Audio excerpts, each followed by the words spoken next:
I quit smoking weed 180 days ago, and it was not easy. In fact, I've struggled with it for 16 years. 16 years. I'm 34 and a half years old at this point, guys. I started smoking at 16 years old. I wasn't even trying to quit for the first decade of my weed journey. So from 16 to 26, 27, 28, I had no intention of quitting.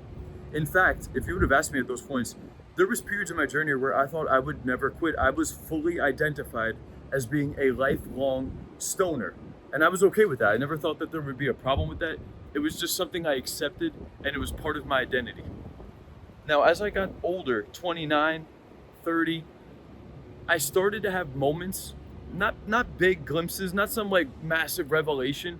I started to have these periods where I would have lower lows occasionally, and in those moments I had these thoughts of, I wish I wasn't a slave to this. That's what the thought was. It wasn't like, I really need to get over this thing, it's taking over my life. It was, I wish I wasn't such a slave to this. That's all it was, because there would be days where I would run out of weed, and then it would be nighttime, and throughout the day I would tell myself, today I'm not going to smoke. But then lo and behold, come 9 p.m., 10 p.m., 11 p.m., and it's time to go to bed, and I find myself laying down and I'm bored and I'm awake, I would once again find myself scavenging for weed. I would search the corners of my rug where I used to roll up the weed and shake out the rug just to find some type of 0.2 shake that I could then pack into an aluminum foil that I could poke holes into in a water bottle and rip it as a fucking plastic aluminum foil bong. And that's what I mean by being a slave to it. Like, because if you would have asked me that morning, I wouldn't have wanted to smoke, right? I would wake up and be like, today I'm not smoking. Today I don't want to smoke weed.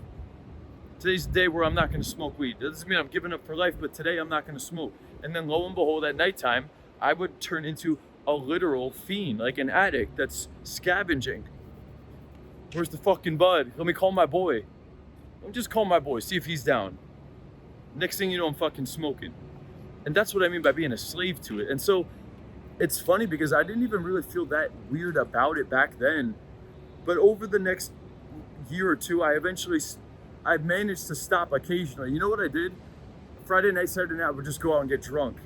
And me personally, I couldn't smoke when I was drunk because I would just start spinning. Crossfade. Little crossfade, we called it. But I would always get sick. If I was drunk and then I smoked, I wouldn't be able to, I'd be spinning. And then when I lay down, it would just be spinning. And it was a shitty experience for me. So Friday night, Saturday night, I just got really drunk. And then what happened was, come Sunday, I didn't really need it as much because 2 days had already gone by without me smoking. And then I was able to get off of it a little bit. That was by no means the end of my journey. But over the next 2 years, I started to go on and off, on and off. I did 100 days of no weed that I was really proud of. And throughout that journey, I was telling myself I was done for good. I started looking at all my pothead friends, started judging them, thinking that, they're still fucking stoners, blah, blah, blah, blah, blah. It's funny, like, I struggled with it for, 14 years, but at a point when I had finally given up for 30, 50, 70 days, I started to have these thoughts as if I was better than all the people that were smoking weed. Isn't that interesting how my perspective worked? I was younger at the time, 29, 30. I don't know exactly when this was, but this was like 5-6 years ago. But I just remember that the moment I was done with it, I would start looking at everybody else as if I was better than them, which is a fucked up perspective to have. Don't ever judge somebody else and their journey. And also, don't ever compare your timeline to somebody else's timeline. It's always you versus you. All right. And moral of the story was, even though I was judging those people, by day 100, on the 100th day at midnight, I had a joint rolled and I smoked. On the 100th day, I got high and I went right back into it. No shame, went right back into it. And so I'm telling you guys this because I really struggled with weed for a very long time, dude. A long, long time. 17 something years of going back and forth with it. But each time I was able to quit, I went a longer and longer period with it. And every time I would go back to it afterwards, I realized more and more that I don't need this thing. It's not serving me.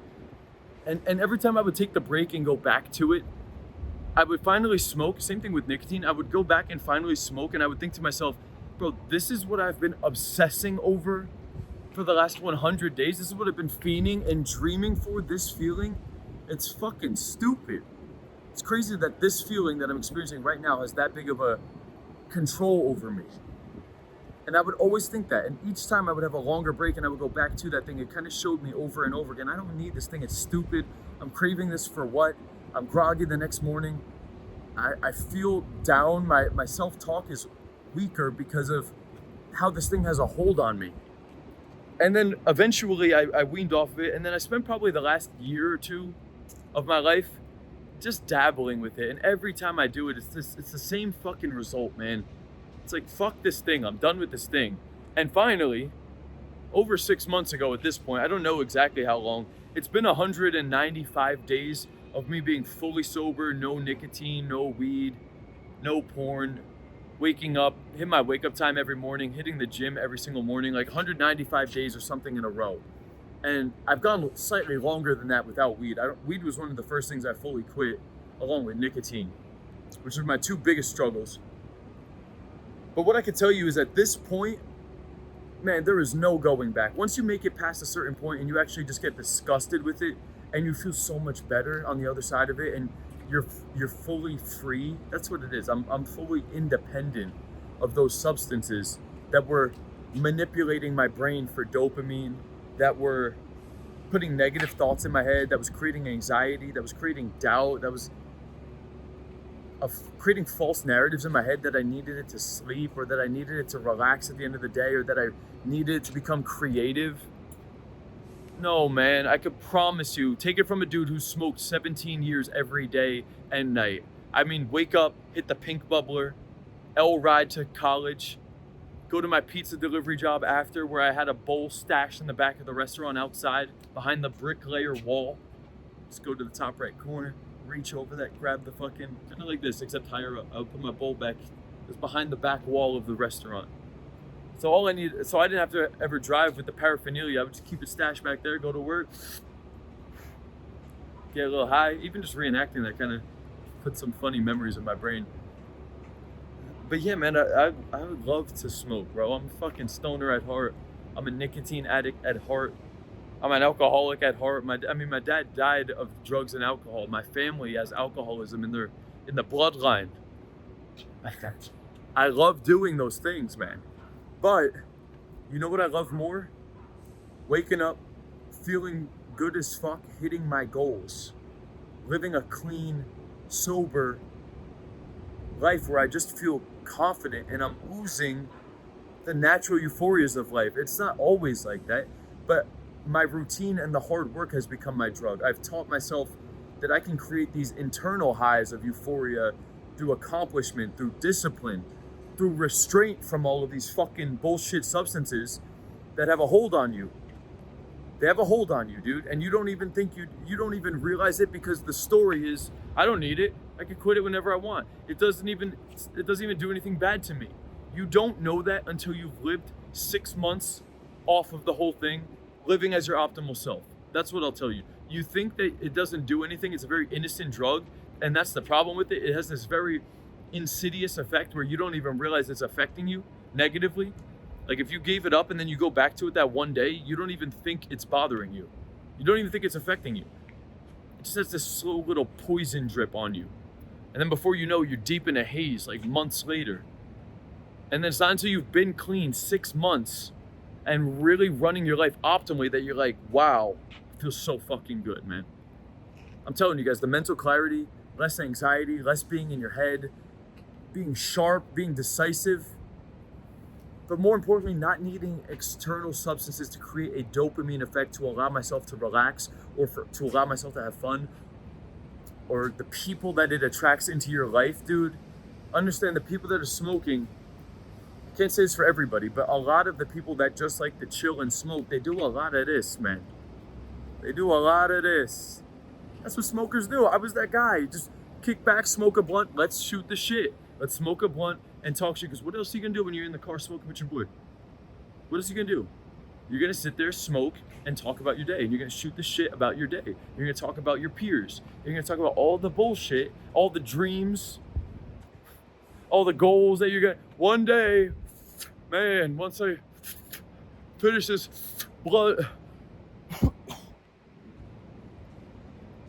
No, dude, trust me.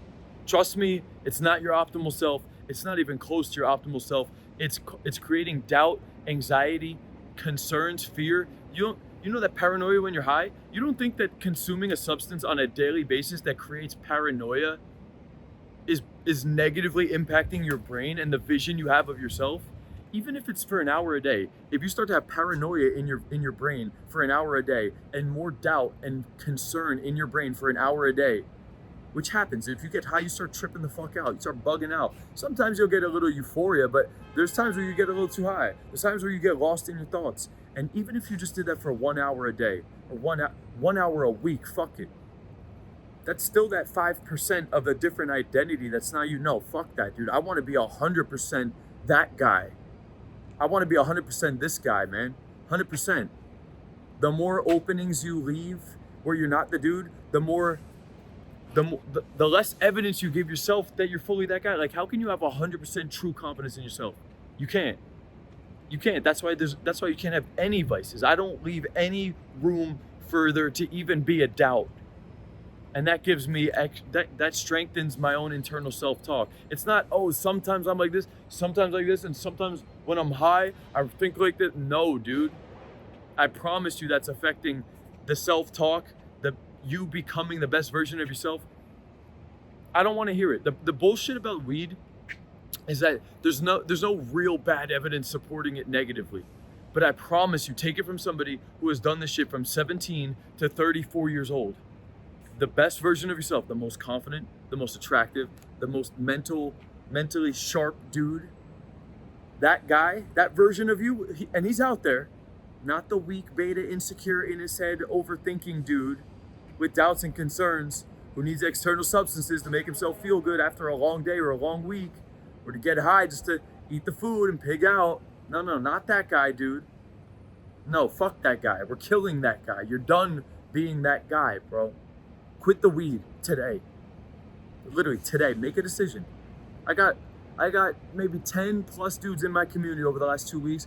They've posted their pictures of the weed in the toilet. No Vice November, man. No Vice November. You can make a change right now. You don't need to wait till the new year to get fed up. If you want to make a change right now, click the link below. Get into the new program, guys. Surround yourself with like-minded dudes. 30-minute one-on-one call directly with me. Daily live coaching calls. The community's lit. I just released a new module inside of the program on self-talk, frequencies, and most important module that's relevant to this video, how to remove all vices. All vices, bro. That way you can become the real, truly the best version of yourself. If you want to get in the community, join the new program. Links in the description. If nothing else, flush that fucking weed down the toilet. You're better than that shit, bro. Trust me.